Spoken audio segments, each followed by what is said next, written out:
Wa amal lamul awal fi hadis syahr al-law. Adapun lam yang pertama pada bulan ini adalah al-law. Qala Allah Ta'ala wa katabna lahu fil alwahi min kulli syai'in mau'izatan wa tafsilan li kulli syai'. Fakhudha bi quwwah wa'mur qaumaka ya'khudhu bi ahsaniha sa'urikum daral fasiqin. Allah berfirman, dan telah kami tuliskan pada lauh segala sesuatu sebagai pelajaran dan penjelasan untuk segala hal. Maka berpegang teguhlah kepadanya dan suruhlah kaummu berpegang kepadanya dengan sebaik-baiknya. Aku akan memperlihatkan kepadamu negeri orang-orang fasik. Lauh di sini dikatakan alau wal kitabul mubin wa nafsul kuliah. Lauh adalah kitabul mubin, kitab yang jelas. Wa nafsul kuliah, dan jiwa yang universal, umum, berlaku untuk siapa saja. Lauh adalah simbol dari kitab yang jelas dan terang, yaitu seperti Al-Quran atau kitab-kitab suci lainnya yang menjadi pedoman hidup. Itu lauh. Sedangkan an-nafsul kuliah adalah jiwa yang universal, ya, umum, yaitu jiwa yang mencakup semua jiwa individu dan merupakan sumber dari semua kehidupan. Jadi yang dimaksud dengan lauh dan nafsul kuliah itu adalah sumber dari semua pengetahuan dan kehidupan sebagai simbol dari kebijaksanaan dan keadilan Allah Rabbul Izzah Jalla Jalaluhu. Sedangkan dalam pandangan sufi, lauh diartikan sebagai hati yang bersih dan suci, sebagai tempat turunnya wahyu dan ilham dari Allah Rabbul Izzah Jalla Jalaluhu. Saya ulangi, lauh dalam pandangan sufi diartikan sebagai hati yang bersih dan suci, sebagai tempat turunnya wahyu dan ilham dari Allah Rabbul Izzah Jalla Jalaluhu. Yang disebut lauh. Sedangkan nafsul kuliah diartikan sebagai jiwa universal yang mencakup semua jiwa individu dan merupakan sumber dari semua kehidupan. Fal alwah arba'atu. Ya. Lauh itu ada 4 macam. Lauhul qada as-sabiq. Yang pertama, lauhul qada as-sabiq alal mahwi wal isbat wa huwa lahul aqli al awal. Nah, ini. Jadi lauh itu ada 4 macam. Yang pertama, lauhul qada as-sabiq. Lauh yang mendahului segala sesuatu. Ya. Lauhul qada as-sabiq. Lauh yang mendahului segala sesuatu. Sebagai sumber dari semua keputusan-keputusan dan ketentuan-ketentuan Allah sebelum alam semesta diciptakan. Jadi ini yang disebut lahul qada. Lahul qada as-sabiq. Sebuah wadah atau tempat yang mengandung semua keputusan dan ketentuan-ketentuan dari Allah sebelum alam semesta diciptakan. Sebelum adanya perubahan, sebelum adanya pembatalan. Karena dia sebagai sumber dari semua pengetahuan dan kebijaksanaan Allah yang tidak terbatas. Dan di sana terdapat catatan yang mengandung semua yang akan terjadi di masa depan. Di masa depan.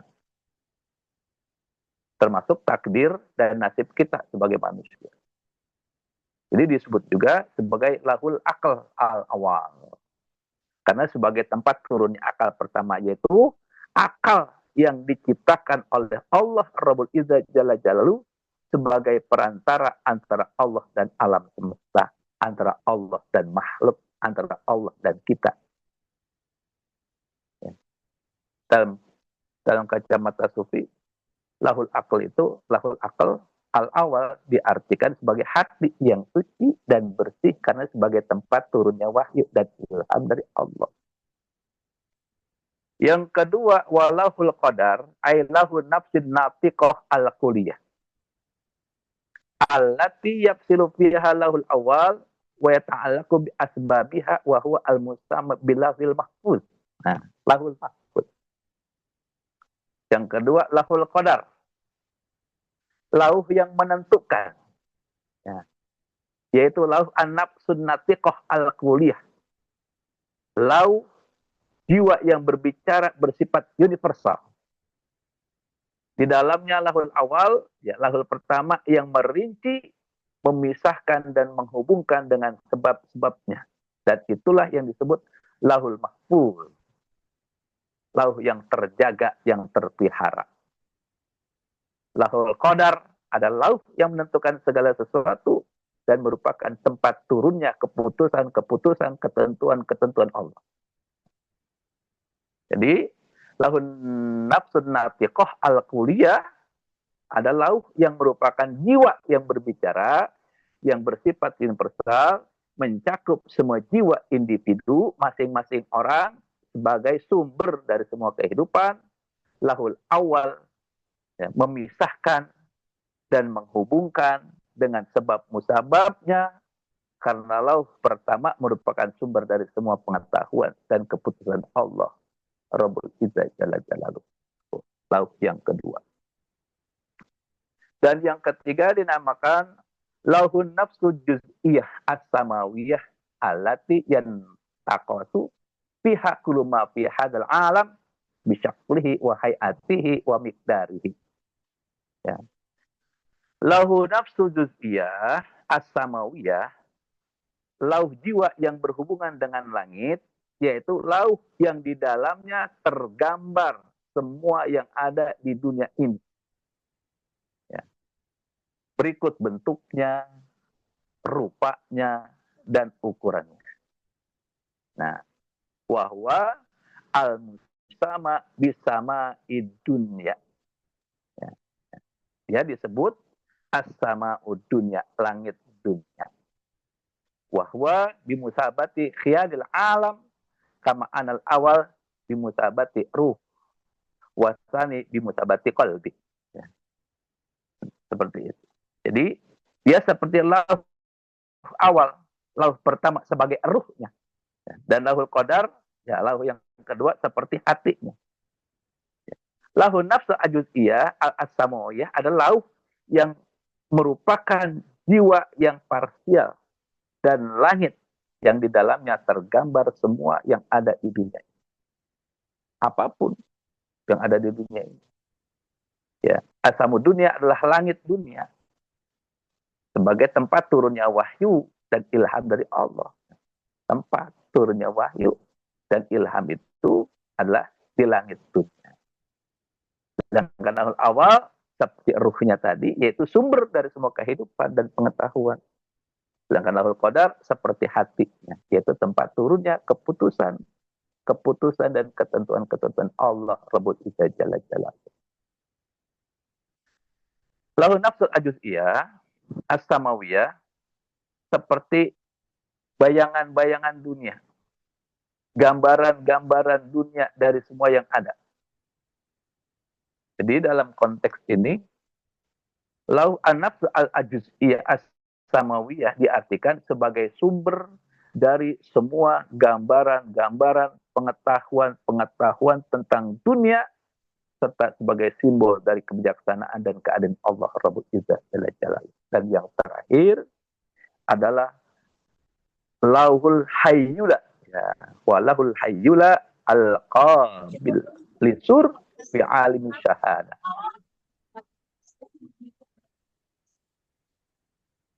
Dan lauhul hayyula, lauh materi. Nah, bentuk yaitu lauh yang menerima bentuk. Lauh yang menerima bentuk-bentuk di dunia yang tampak. Jadi alam syahada. Ya. Ya. Jadi sebagai alam semesta, ya kita sebut sebagai alam semesta. Gitu. Ya. Lauhul Hayyula itu sebagai alam semesta. Lauh yang merupakan materi dasar yang menerima bentuk-bentuk dan gambaran-gambaran dari semua yang ada di dunia. Ya, seperti apa ya? Kalau kita contohkan itu seperti tanah, seperti tanah. Tanah bisa tanah itu bisa dibentuk, bisa dibuat. Ya. Bisa dibuat batu bata, bisa dibuat jadi patung, bisa dibuat jadi gerabah, dan sebagainya. Besi juga bisa dibentuk kotak, bisa disebut lingkaran, bisa dibikin jadi palu, dan sebagainya. Jadi Lauhul Hayyula disebut juga alam sahada, alam dunia yang tampak, yaitu dunia yang dapat dilihat dan dirasakan oleh manusia. Itu namanya ya Lauhul Hayyula. Ya. Sebagai sumber dari semua bentuk dan gambaran yang ada di dunia. Kita sebagai simbol juga dari kemampuan materi untuk menerima dan menampilkan bentuk-bentuk yang beragam. Wakana Asy-Syaikh Daud Al-Kabir bin Makhala radhiyallahu an yaqul lisanul arif qalamun.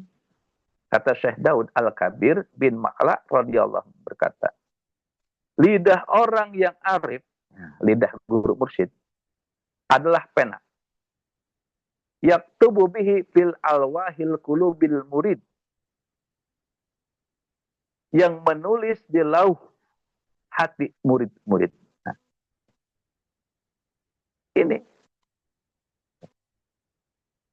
kolam lisan guru mursyid adalah sebagai kolam, sebagai pulpen yang menulis di lauh atau di hati murid-murid. Parubama kataba filauhi qalbika malam ta'lam maknahu wa bibayanihi inda dhuhri ayatihi. Kadang-kadang guru mursyid itu menulis di lauh hati kita sesuatu yang kita tidak tahu maknanya, kita tidak paham penjelasannya,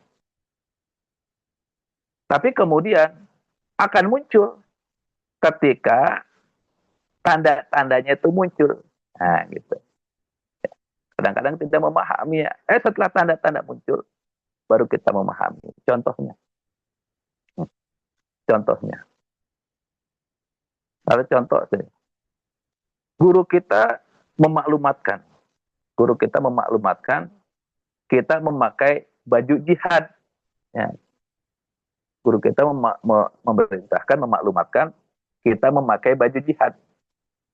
Baju merah putih. Peci merah putih. Bawa tongkat juga merah putih. Pertama kita tidak tahu. Kita tidak tahu kenapa kita mesti pakai baju merah putih. Kenapa kita mesti pakai peci merah putih. Kenapa kita mesti membawa tongkat ya merah putih. Kita nggak tahu. Tidak paham sepenuhnya maklumat ini. Tapi setelah beberapa saat, kita menjadi tahu. Nah, setelah beberapa saat, beberapa waktu, kita menjadi tahu bahwa di Indonesia nanti akan lahir Kabinet Merah Putih. Nah, ini. Lahirnya Kabinet Merah Putih itu kan setelah maklumat guru agung kita memerintahkan kepada kita murid-muridnya memakai baju merah putih, peci merah putih, kupluk merah putih, tongkat merah putih. Tidak tahunya akan lahir Kabinet Merah Putih. Ya. Ada koperasi merah putih sekarang. Dan yang tidak kalah penting, kita jadi tahu kalau merah putih itu ternyata bendera iman. Merah putih itu ternyata bendera Islam. Ternyata bendera merah putih itu ya benderanya Islam. Nah, ini. Jadi kita mengetahuinya setelah beberapa saat atau beberapa waktu setelah guru kita mengeluarkan maklumat. Nah, begitu. Jadi lisan guru mursyid itu sebagai sumber dari pengetahuan dan kebijaksanaan. Nah, sumbernya merah putih yang kita pakai, sumbernya munculnya kabinet merah putih yang ada di negara. Nah, sumbernya itu adalah lisan guru mursyid. Nah, dan masih banyak maklumat-maklumat lainnya yang tadinya kita tidak paham, pada akhirnya kita menjadi paham. Itu sebab ya itu tadi. Nah, lisannya guru mursyid kita adalah sebagai pena yang menulis, ya, yang menulis ke dalam lauh atau hatinya murid. Itu dianya. Jadi lauh hati murid itu adalah tempat turunnya pengetahuan dan kebijaksanaan dari guru murid. Sedangkan kita adalah yang mencari pengetahuan dan kebijaksanaan itu. Jadi Syekh Daud Al-Kabir bin Mahla radhiyallahu anhu menekankan pentingnya mencari pengetahuan dan kebijaksanaan dari orang arif, dari walian mursyidah, serta kesabaran dalam memahami makna dari apa yang dipelajari. Jangan kita ketika dikasih maklumat, ya kadang-kadang kita menolak. Makanya kalau kata guru kita, ya keluar dari agama Islam. Ya, kalau ingin mengerti dulu, membawa tongkat. Atau keluar dari agama Islam, kalau ingin mengerti dulu, sholat menghadap batu. Nah, itu. Wa yaqulu aidan al-qalbu zilu nurruh. Ya. Syekh Daud Al-Kabir bin Mahla radhiyallahu berkata, hati adalah bayangan cahaya ruh. Waruh zilu nurisir. Nah, gitu. Ruh adalah bayangan cahaya rahasia. Wasir mazharun tajali as'atul haqiqah ula fi awail awalim takwin. Jadi kalau ruh tadi adalah bayangan cahaya rahasia, dan rahasia adalah tempat munculnya cahaya kebenaran pertama di awal-awal alam penciptaan. Gitu. Wa nafsu ibaratun tajil qalbi ila siyasatil alam asyahadi. Wa tafatihi ila tadbiri alim syahadah. Jiwa adalah ungkapan dari perhatian hati terhadap pengaturan dunia yang tampak dan perhatiannya terhadap pengelolaan alam yang tampak. Hati adalah bayangan cahaya ruh, yaitu tempat turunnya pengetahuan dan kebijaksanaan. Ruh adalah bayangan cahaya sir rahasia sebagai sumber dari kehidupan dan kesadaran. Ya, ruhnya itu, sedangkan sir rahasia adalah tempat munculnya cahaya kebenaran pertama, yaitu sumber dari semua pengetahuan dan kebijaksanaan. Sedangkan jiwa adalah ungkapan dari perhatian hati kepada pengaturan dunia yang tampak, yaitu kemampuan jiwa untuk mengelola dan mengatur kehidupan di dunia ini. Jadi Syekh Daud Al-Kabir ya menekankan pentingnya mencari pengetahuan dan kebijaksanaan dari orang yang arif, yaitu dari guru mursyid, supaya kita juga ketika diberikan satu ilmu, diberikan satu maklumat, mesti sabar dalam memahaminya, jangan tergesa-gesa. Jadi Syekh itu ya, menjelaskan tentang tentang tingkat dari hati, tingkatan ruh, tingkatan rahasia dan jiwa, serta peranannya dalam mencapai pengetahuan dan kebijaksanaan. Inilah kita dalam berthariqah. Berkah segalanya semuanya selamanya Al-Fatihah. A'udzubillahi minasyaitonir rajim. Bismillahirrahmanirrahim. Bismillahirrahmanirrahim. Iyyaka na'budu wa iyyaka nasta'in. Ihdinas siratal mustaqim. Siratal ladzina an'amta 'alaihim ghairil maghdubi 'alaihim waladdallin. Wassalamualaikum warahmatullahi wabarakatuh.